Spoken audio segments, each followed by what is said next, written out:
نحمده ونستعينه ونستغفره ونؤمن به ونتوكل عليه ونعوذ بالله من شرور أنفسنا ومن سيئات أعمالنا من يهده الله فلا مضل له ومن يضلله فلا هادي له ونشهد أن لا إله إلا الله وحده لا شريك له ونشهد أن سيدنا ومولانا محمدا عبده ورسوله صلى الله تعالى عليه وعلى آله وصحبه وبارك وسلم تسليما كثيرا كثيرا أما بعد فأعوذ بالله من الشيطان الرجيم بسم الله الرحمن الرحيم تبت يدا أبي لهب وتب ما أغنى عنه ماله وما كسب صدق الله العظيم وبلغنا رسوله النبي الكريم ونحن على ذلك لمن الشاهدين والشاكرين والحمد لله رب العالمين.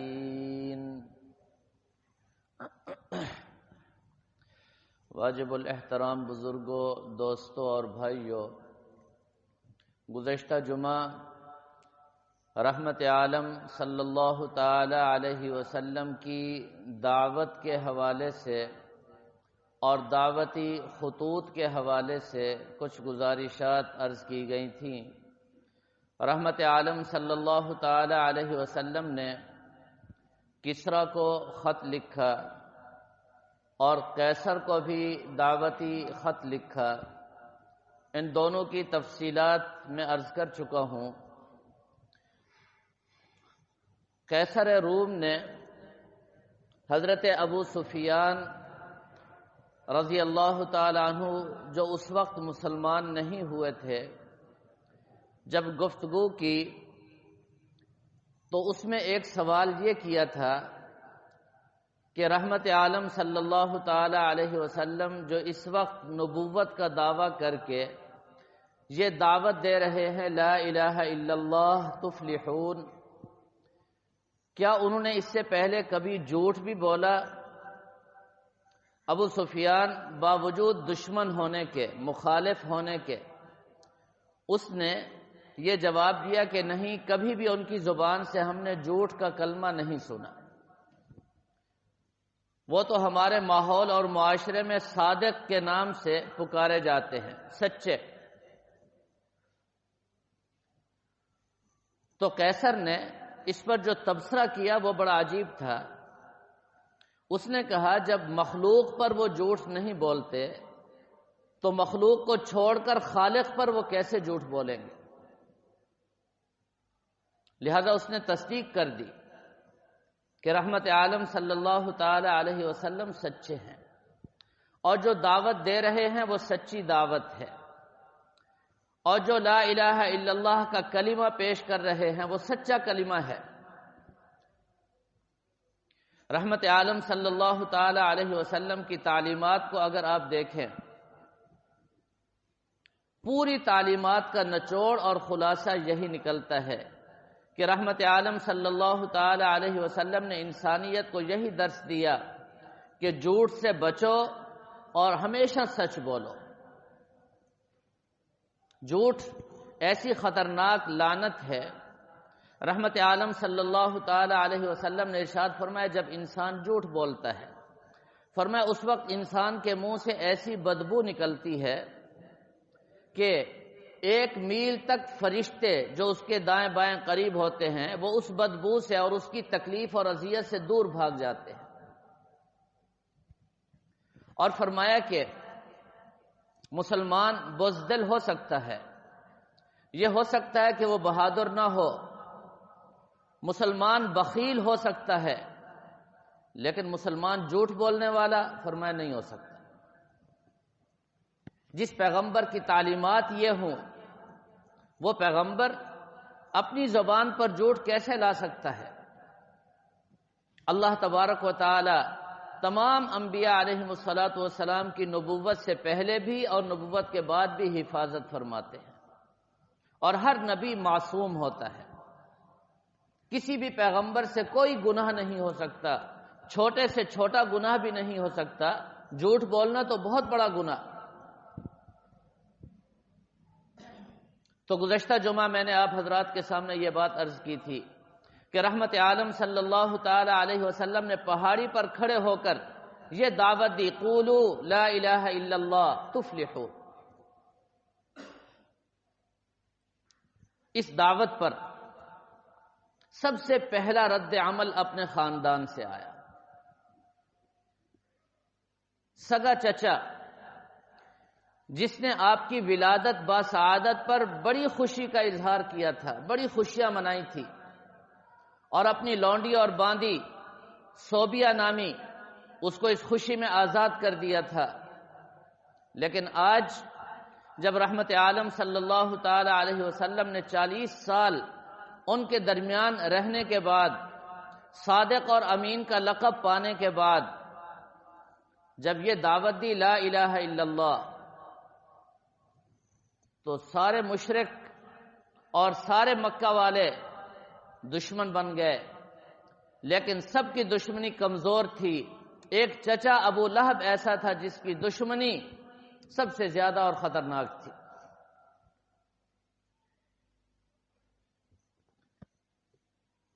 اس دعوت پر ابو لہب نے رد عمل جو دیا وہ سمجھنے سے تعلق رکھتا ہے۔ اس نے کہا تبا لک سائر الیوم الہذا جمعتنا، سارا دن تجھ پر ہلاکت ہو، نعوذ باللہ، کیا تو نے ہمیں اس لیے جمع کیا تھا؟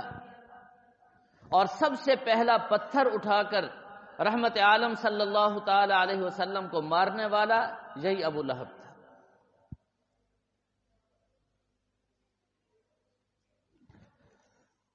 اب یہاں پر ایک سوال پیدا ہوتا ہے، اور بڑا اہم سوال ہے اور سمجھنے سے تعلق رکھتا ہے۔ عرب کا دستور اور عرب کا مزاج رشتہ داری کو نبھانے کا تھا۔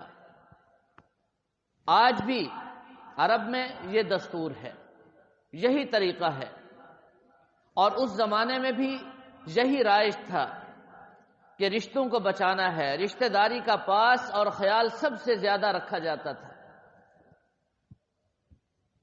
اب سوال یہ پیدا ہوتا ہے کہ جس عرب کے ماحول میں رحمت عالم صلی اللہ تعالی علیہ وسلم پیدا ہوئے، جوان ہوئے، بڑے ہوئے، اور آج آپ نے لا الہ الا اللہ کی دعوت دی، اس دعوت پر سب سے زیادہ دشمنی اپنے خاندان والوں نے اور رشتہ داروں نے کیوں کی؟ یہ ایک سوال ہے۔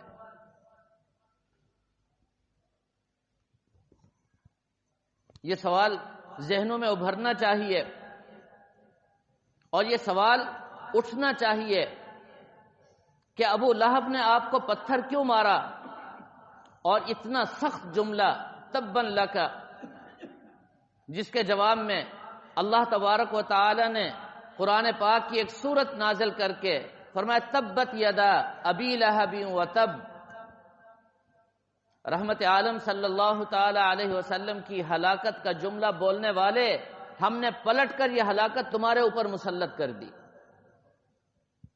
ما اغنا عنہ مالہ وما کسب، تجھے تیرا مال اور تیری کمائی ذرا برابر بھی نفع نہیں دے سکے گی۔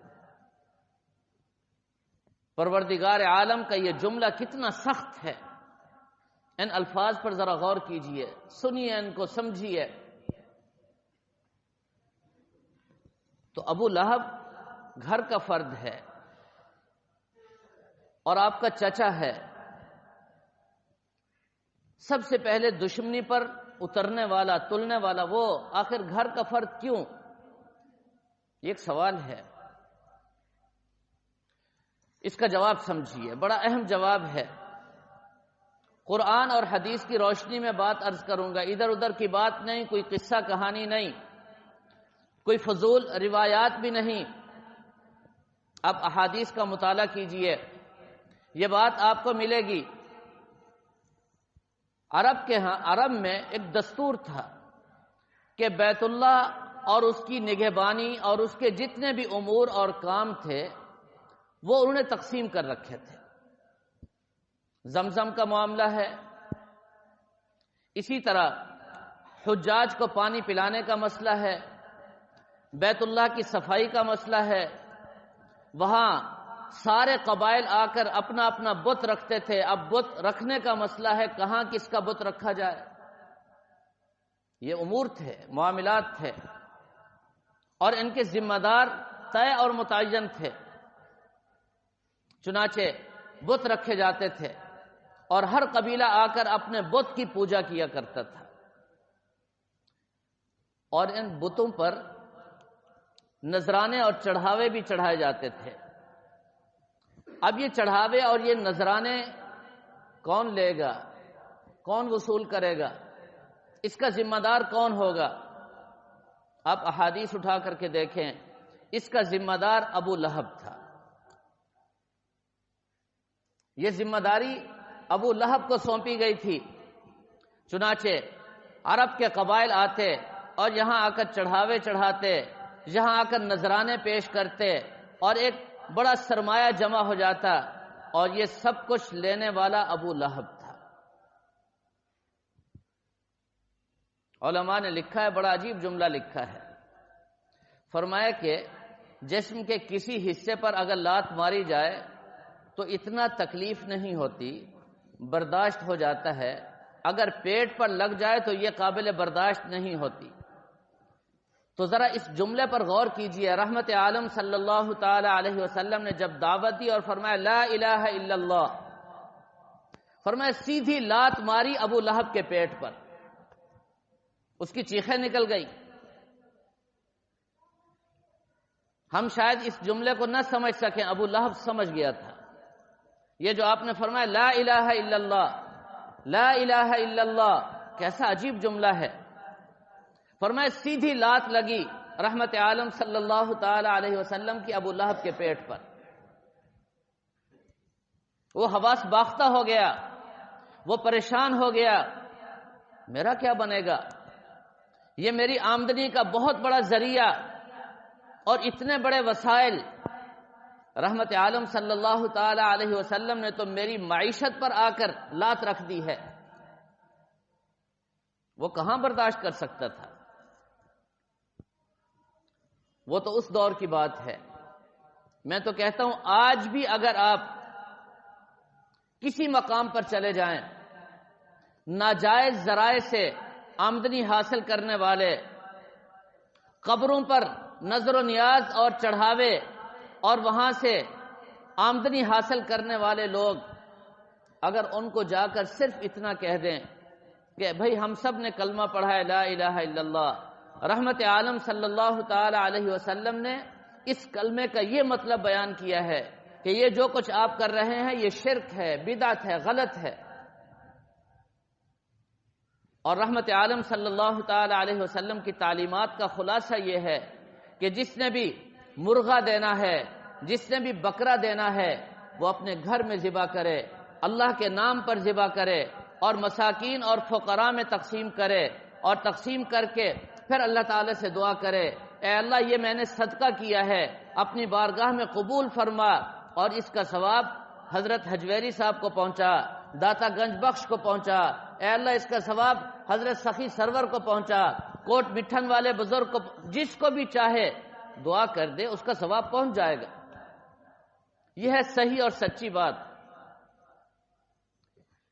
لیکن ذرا سوچئے اور غور کیجئے، اس جملے کو یہ مجاور سننے کے لیے تیار ہیں؟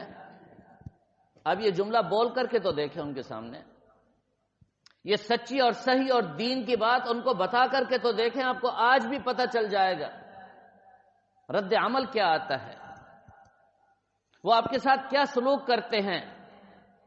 ابو لہب نے پتھر مارا تھا، شاید یہ لوگ آپ کو قتل کرنے سے بھی نہ رکے۔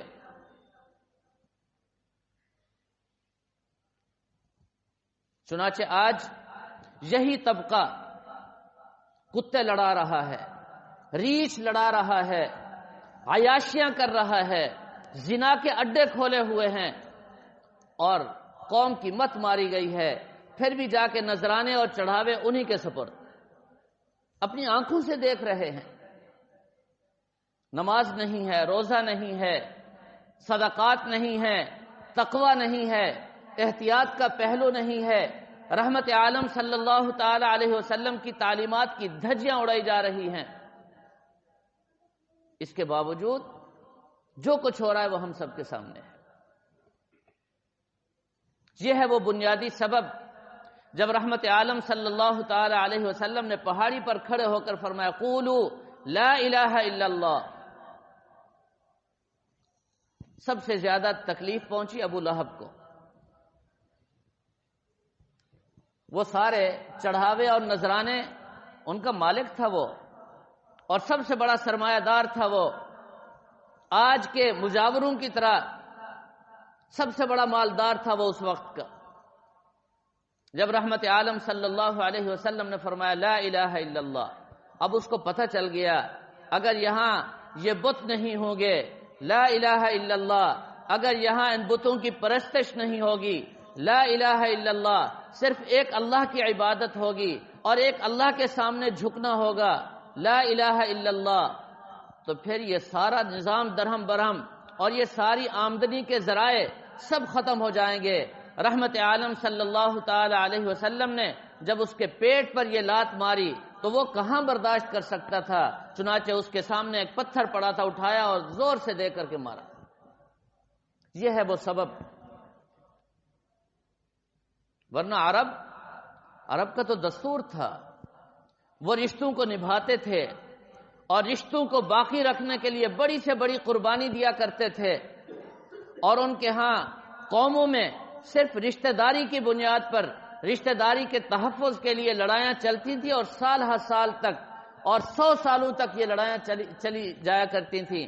لیکن آج صورتحال یہ ہے کہ نہ رشتے کا پاس ہے، نہ رشتہ داروں کا احترام ہے، اور رحمت عالم صلی اللہ تعالی علیہ وسلم جنہوں نے 40 سال ان کے درمیان گزارے تھے، جن کو وہ صادق بھی کہتے تھے، امانت دار بھی کہتے تھے، عزت اور احترام بھی کیا کرتے تھے، صرف اس ایک جملے پر، اس کی زبان پر یہ جملہ تبا لک سائر اليوم، یہ عجیب جملہ ہے، اور پتھر اٹھا کر کے مارنا یہ بھی سمجھ سے بالا ہے۔ لیکن جب یہ سوال آپ کے ذہن میں آئے گا اور تاریخ میں اور احادیث میں جب اس کا جواب آپ تلاش کریں گے اور یہ جواب جب آپ کو ملے گا تو بات بالکل واضح اور کھل کر سامنے آ جائے گی۔ اصل مسئلہ تھا کیا؟ میرے محترم دوستو، اب یہ شرک کیا چیز ہے؟ شرک کیا چیز ہے اور توحید کیا ہے؟ رحمت عالم صلی اللہ تعالی علیہ وسلم نے یہ توحید کا کلمہ سب سے پہلے پیش کیا، لا الہ الا اللہ، یہ توحید کا کلمہ ہے، اور اس کلمے سے شرک کی نفی کر دی۔ سادہ سا اور آسان سا مفہوم ہے لا الہ الا اللہ۔ توحید یہ ہے مخلوق کو مخلوق سے توڑ کر خالق سے جوڑ دیا جائے، مخلوق کو ساری مخلوق سے توڑ کر خالق کے کائنات سے جوڑ دیا جائے، اس کو توحید کہتے ہیں۔ اور شرک مخلوق کو خالق سے توڑ کر مخلوق سے جوڑ دیا جائے، یہ شرک ہے۔ بالکل سادہ سا مفہوم ہے، لیکن اس کی گہرائی اور اس کی وسعت اور اس کا مفہوم جب آپ غور کریں گے اور سمجھنے کی کوشش کریں گے تو اس میں بڑا توسع ہے، بڑی وسعت ہے، اس کا مفہوم بڑا وسیع ہے۔ اب رحمت عالم صلی اللہ تعالی علیہ وسلم کی دعوت یہی تھی، لا الہ الا اللہ۔ سب سے پہلے آپ نے یہ دعوت دی، اور اس دعوت پر قیصر کا رد عمل کیا تھا، کسریٰ کا رد عمل کیا تھا، اور مشرکین مکہ بالخصوص آپ کے چچا ابو لہب کا رد عمل کیا تھا۔ تفصیل کے ساتھ میں آپ حضرات کے سامنے عرض کر چکا ہوں۔ جب آپ نے اس کو سمجھ لیا، اب آپ توحید اور شرک کی حقیقت کو سمجھیں۔ مخلوق کو مخلوق سے توڑ کر، ہمارے یہ تبلیغی حضرات آئے ہوئے ہیں، بڑا پیارا جملہ بولتے ہیں، ساری مخلوق سے کچھ نہ ہونے کا یقین، صرف ایک اللہ کی ذات سے ہونے کا یقین، یہ توحید ہے، یہی توحید ہے۔ اور یہی میں عرض کر رہا ہوں، مخلوق کو مخلوق سے توڑ دو، مخلوق سے کچھ بھی نہیں ہوتا، ایک اللہ کی ذات سے ہوتا ہے، یہ توحید ہے۔ اور جب تک یہ توحید دل میں نہیں ہوگی، یاد رکھیں ایمان نہیں ہے۔ اور یہ مخلوق خالق سے اپنے آپ کو توڑ کر مخلوق سے اپنے آپ کو جوڑے گی، اسی کا نام شرک ہے۔ مال و دولت سے ہوگا، منصب اور عہدے سے ہوگا، میرا فلاں رشتہ دار ہے وہ کر دے گا، یہی شرک ہے۔ فلاں پیر صاحب کے پاس جائیں گے، فلاں بزرگ کے پاس جائیں گے، اس کے پاس شفا کے خزانے، وہ ہمیں اولاد کی نعمت سے نواز دے گا، وہ ہمارا فلاں کام کر دے، یہی شرک ہے، یاد رکھیں، اسی کو شرک کہتے ہیں۔ قرآن اور حدیث کو اٹھا کر کے دیکھیے، یہی مفہوم ہے۔ کسی سے کچھ نہیں ہوتا، کوئی اولاد نہیں دے سکتا، کوئی شفا نہیں دے سکتا، اور کوئی کام نہیں بنا سکتا، صرف ایک ذات ہے جو اولاد بھی دینے والی، جو روزگار بھی عطا کرنے والی، جو عزت بھی دینے والی، جو دولت بھی دینے والی، ایک ہی ذات ہے۔ صرف اس ذات سے ہمارا تعلق بن جائے، اور ایسا تعلق بن جائے کہ پھر مخلوق کے اوپر ہماری نظر نہ جائے، اس کو توحید کہتے ہیں۔ یہی دعوت دی ہے رحمت عالم صلی اللہ تعالی علیہ وسلم نے۔ اس دعوت پر مشرکین مکہ کا جو رد عمل تھا وہ آپ نے سمجھ لیا۔ اب ذرا قرآن کو دیکھیے، قرآن کیا کہتا ہے، یہ بات ذہن نشین فرما لیجئے۔ پیدا اللہ تعالیٰ کرتے ہیں، ذریعہ کون بنتے ہیں؟ ماں باپ۔ اس کو ذرا سمجھیے، پیدا اللہ تعالیٰ کرتے ہیں، ذریعہ کون بنتا ہے؟ ماں باپ۔ پرورش اللہ تعالیٰ کرتے ہیں، واسطہ کون بنتا ہے؟ ماں باپ۔ کیسا تعلق ہے ماں باپ کا، اولاد کا اپنے ماں باپ کے ساتھ؟ پیدا کرنے والے اللہ تعالیٰ، لیکن نظر یہ آتا ہے، ہم اپنی آنکھوں سے دیکھتے ہیں کہ ماں کے پیٹ سے پیدا ہوا بچہ، ماں باپ نے اس بچے کو پیدا کیا، پرورش کرنے والے اللہ تعالیٰ ہیں، لیکن اپنی آنکھوں سے ہم دیکھتے ہیں چھوٹا سا بچہ ہے، اس کو ماں باپ اٹھا رہے ہیں، سنبھال رہے ہیں، ساری محنت ماں باپ کر رہے ہیں۔ لیکن یہ تو ہے ظاہری نظر، جب ہم دل کی نظر اور عقیدے کی نظر سے دیکھتے ہیں تو ہم اس سے کہیں زیادہ یقین کے ساتھ کہتے ہیں پیدا کرنے والے بھی اللہ تعالیٰ، پرورش کرنے والے بھی اللہ تعالیٰ۔ اب یہاں پر ایک بات ذہن میں آ گئی، وہ بھی عرض کرتا چلوں۔ آج ہمارا عقیدہ اتنا کمزور ہو چکا، اتنا کمزور ہو چکا، بظاہر تو ایسا لگتا ہے کہ شاید ہمارا ایمان ہو بھی نہ۔ کتنے لوگ ایسے ہیں جن کی بات پر ہم یقین کر بیٹھتے ہیں، نہ خود دیکھا نہ انہوں نے دیکھا۔ چھوٹی سی مثال عرض کرتا ہوں، ہم گئے ایک لیبارٹری میں، پیشاب ٹیسٹ کرایا، خون ٹیسٹ کرایا، پیشاب اور خون کو دیکھ کر ان نے ایک رپورٹ بنا دی کہ تمہیں شوگر ہے۔ وہ مشین کس نے بنائی؟ بولیں ذرا، انسان کی بنائی ہوئی مشین ہے، اس میں غلطی نہیں ہو سکتی۔ ہم روزانہ اپنی آنکھوں سے مشاہدہ کرتے ہیں، دیکھتے ہیں ایک لیبارٹری کی رپورٹ کیا ہے اور دوسری کی کیا ہے، ایک ڈاکٹر کی تحقیق کیا ہے، دوسرے ڈاکٹر کی تحقیق کیا، سب دیکھتے ہیں، اور ہمیں پورا یقین ہے کہ یہ جھوٹ بھی ہو سکتا ہے، سچ بھی ہو سکتا ہے۔ لیکن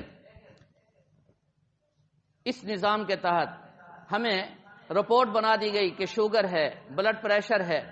اب وہ رپورٹ اٹھا کے ہم ڈاکٹر صاحب کے پاس گئے، اب ڈاکٹر صاحب نے وہاں بیٹھے بیٹھے کہہ دیا بے خیال کرنا، گنا نہیں چوسنا آپ نے، میٹھی چیز نہیں استعمال کرنی، حلوہ نہیں کھانا آپ نے، بلڈ پریشر ہے، نمکین کوئی چیز استعمال نہیں کرنی، ورنہ ہمیں پتہ ہے کہ ہم مر جائیں گے۔ ہمیں پتہ ہے نا ڈاکٹر صاحب جو کہہ رہے ہیں نا۔ اب ڈاکٹر کے کہنے پر، پیشاب کو دکھانے پر پیشاب میں کتنا شوگر ہے نہ میں نے دیکھا نہ انہوں نے دیکھا، اور ایک انسانی بنائی ہوئی مشین انسان کی اس کی رپورٹ پر چنانچہ آج کا انسان اتنا یقین کر بیٹھا ہے کہ وہ میٹھے کے قریب نہیں جاتا، نمک کے قریب نہیں جاتا، پورے یقین اور وثوق کے ساتھ۔ اور اس کے مقابلے میں رحمت عالم صلی اللہ تعالی علیہ وسلم کا ارشاد گرامی ہے، آپ خچر پر سوار ہو کر کے جا رہے ہیں، راستے میں وہ خچر بدکنے لگتا ہے، آپ اترتے ہیں نیچے، پوچھتے ہیں یہ قبریں کس کی ہیں؟ بتایا جاتا ہے، آپ فرماتے ہیں یہ قبر والے بڑے سخت عذاب میں مبتلا ہیں، چیخ رہے ہیں اور ان کو کوڑے مارے جا رہے ہیں اور ان کی سخت ترین حالت ہے، اور یہ کسی بڑے عمل کی وجہ سے نہیں، پیشاب کی وجہ سے۔ اور نبی جو بات کرتا ہے وہ دیکھ کر کرتا ہے، جو بات کرتا ہے اس میں کوئی شک نہیں، اگر تھوڑا سا بھی شک کا احتمال اگر کسی کے دل میں آ جائے اس کا ایمان غارت ہو جاتا ہے، وہ کافر ہو جاتا ہے، مسلمان نہیں رہتا۔ نبی کی بات بھی سچی، نبی نے دیکھ کر بات کی، 100% بات کی، اس کی بات پر تو ہمیں یقین نہ آیا، اور ڈاکٹر نے پیشاب کو دیکھا، اس نے کچھ بھی نہیں دیکھا، بغیر دیکھے بغیر تحقیق کے اس نے کہہ دیا، ہم نے میٹھا بھی چھوڑ دیا اور جناب گنا بھی چھوڑ دیا، مٹھائی بھی چھوڑ دی اور چکنائی بھی چھوڑ دی، سب کچھ چھوڑ دیا۔ لیکن جہاں نبی نے ہمیں دیکھ کر بتایا پھر بھی ہم نے پیشاب کے چھینٹوں سے بچنے کا اہتمام نہ کیا، طہارت کا اہتمام نہ کیا، اور پتہ نہیں کتنی برائیوں میں مبتلا ہو گئے۔ اور آگے ایک اور حدیث میں آتا ہے 2 قبر والوں کو عذاب ہو رہا تھا، فرمایا کسی بڑے گناہ کی وجہ سے نہیں، یہ پیشاب کے چھینٹوں سے نہیں بچتے تھے اور غیبت کیا کرتے تھے اور ایک دوسرے کو برا بھلا کہتے تھے، فرمایا ان گناہوں کی وجہ سے عذاب ہو رہا۔ اب یہ بات ہمارے سامنے ہے، سچے نبی کا فرمان ہے، 100% صحیح ہے، لیکن ہم غیبت سے بچتے ہیں؟ کیوں نہیں بچتے؟ وہاں تو احتمال ہے نا شوگر سے مر جائیں گے، میں آپ سے پوچھتا ہوں کیا شوگر انسان کو موت دیتی ہے؟ وہ شوگر سے نہیں مرو گے تو کسی اور چیز سے مرنا تو ہے، وہاں موت یقینی ہے، اور یہاں کچھ بھی نہیں، شک کا احتمال تک نہیں۔ پروردگار عالم نے اپنے محبوب صلی اللہ تعالی علیہ وسلم کو جو خبریں دی وہ 100% سچی باتیں ہیں، لیکن ہم ماننے کے لیے تیار نہیں۔ یہ ہمارے ایمان کا زاویہ ہے، یہ ہمارے ایمان کی حقیقت ہے۔ آج اس پر نظر ثانی کریں، ایمان کوئی معمولی نعمت نہیں کہ اسی طرح ہم چلتے رہیں گے اور پھر قبر میں ہمارا ایمان ہمارے ساتھ چمٹا رہے گا، نہیں، سب سے بڑی دولت ایمان، سب سے زیادہ حفاظت کی ضرورت بھی ایمان کی ہے۔ حفاظت کریں گے تو ایمان بچے گا، نہیں کریں گے تو نہیں بچے گا۔ اب ذرا بات کو سمجھے، مختصراً عرض کرتا ہوں، پیدا کرنے والی ذات کون اور ذریعہ کون؟ ماں باپ۔ پرورش کرنے والی ذات کون اور ذریعہ کون؟ ماں باپ۔ اب اللہ تعالی نے قرآن پاک میں باپ کے اور ماں باپ کے اتنے بڑے مقام اور مرتبے کو اس قدر بیان فرمایا کہ انسان حیران رہ جاتا ہے۔ جہاں بھی اللہ تعالی نے اپنا ذکر کیا ساتھ والدین کا ذکر بھی کیا، وَقَضَىٰ رَبُّكَ أَلَّا تَعْبُدُوا إِلَّا إِيَّاهُ وَبِالْوَالِدَيْنِ، جگہ جگہ دیکھ لیں، وَاعْبُدُوا اللَّهَ وَلَا تُشْرِكُوا بِهِ شَيْئًا وَبِالْوَالِدَيْنِ، جہاں اللہ تعالی نے اپنی عبادت کا ذکر کیا وہاں ماں باپ کے ساتھ حسن سلوک کا ذکر بھی کیا، حکم دیا۔ کیوں؟ اس لیے کہ ذریعہ تو یہی ماں باپ ہیں، ان کا مقام اور مرتبہ کوئی معمولی نہیں، بہت اونچا مقام۔ لیکن جب بات آئی توحید اور شرک کی، فرمایا کہ تمہارے ماں باپ کافر کیوں نہ ہوں، صاحبہما فی الدنیا، ان کے ساتھ حسن سلوک کرو، ان کے سامنے اونچا بولنے کی اجازت نہیں، ان کو سخت نگاہوں سے دیکھنے کی بھی اجازت نہیں، سخت اور تیز لہجے میں بات کرنے کی بھی اجازت، چاہے کافر کیوں نہ ہو۔ لیکن جب مسئلہ آیا توحید کا، لا الہ الا اللہ کا، سورہ لقمان کو اٹھا کر کے دیکھ لیجئے اور سورہ عنکبوت کو دیکھ لیجئے۔ سورہ عنکبوت کی ایک آیت کا شان نزول، حضرت سعد بن ابی وقاص رضی اللہ تعالیٰ عنہ بڑے پریشان ہیں، ماں نے اعلان کر دیا ہے جب تک میرا بیٹا نبی پاک صلی اللہ علیہ وسلم کو چھوڑ کر توحید کو چھوڑ کر سابقہ مذہب پر واپس نہیں آئے گا، میں کھانا نہیں کھاؤں گی اور میں اس سے ہم کلام نہیں ہوں گی۔ بڑا سخت دعویٰ، اتنا بڑا سخت احتجاج، بھوک ہڑتال کر دی ماں نے۔ قرآن پاک کو اٹھا کر کے دیکھیے۔ اب حضرت سعد پریشان، میں کیا کروں، میں کیا کروں؟ اللہ تعالیٰ نے فوراً حکم نازل کیا، اگر ماں باپ تمہیں شرک کا حکم دیتے ہیں نہیں ماننی ان کی بات۔ بے شک بڑا مقام ہے، باپ کی رضا میں اللہ کی رضا ہے، باپ ناراض تو اللہ ناراض، لیکن جب شرک کا مسئلہ ہے، توحید کا مسئلہ، یہ اللہ تعالیٰ کو برداشت نہیں۔ فرمایا چھوڑ دو ماں باپ کو، مرتے ہیں مر جائیں، بھوک ہڑتال کی ہے کرتے رہیں، لیکن شرک کرنے کی اجازت نہیں۔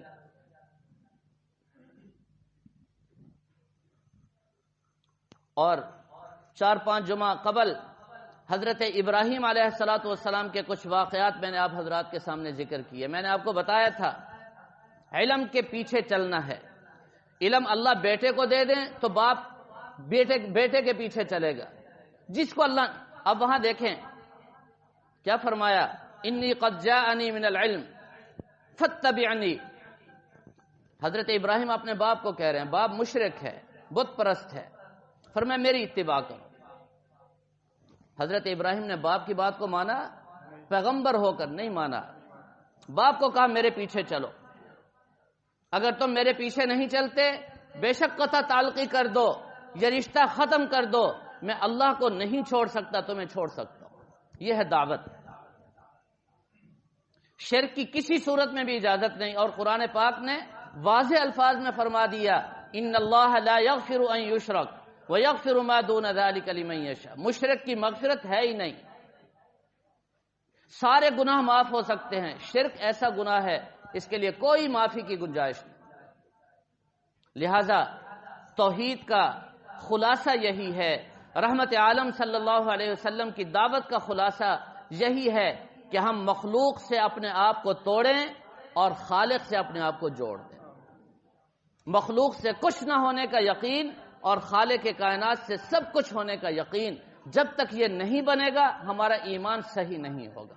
یہی دعوت ہے رحمت عالم صلی اللہ علیہ وسلم کی، یہی دعوت ہے ایمان کی، یہی مطالبہ ہے توحید کا، اور یہی آواز لے کر ہمارے تبلیغی جماعت والے قریہ قریہ بستی بستی جا کر یہی دعوت دے رہے ہیں، اپنے ایمان کو بچا لو، اپنے ایمان کو بچا لو۔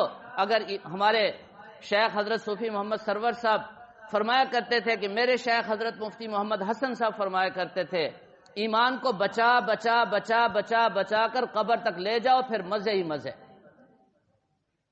یہ ہے اصل دعوت، ایمان کو بچاؤ، ایمان کی حفاظت کرو۔ اللہ تعالی ہم سب کو سمجھنے اور عمل کرنے کی توفیق عطا فرمائے۔ وما علینا الا البلاغ۔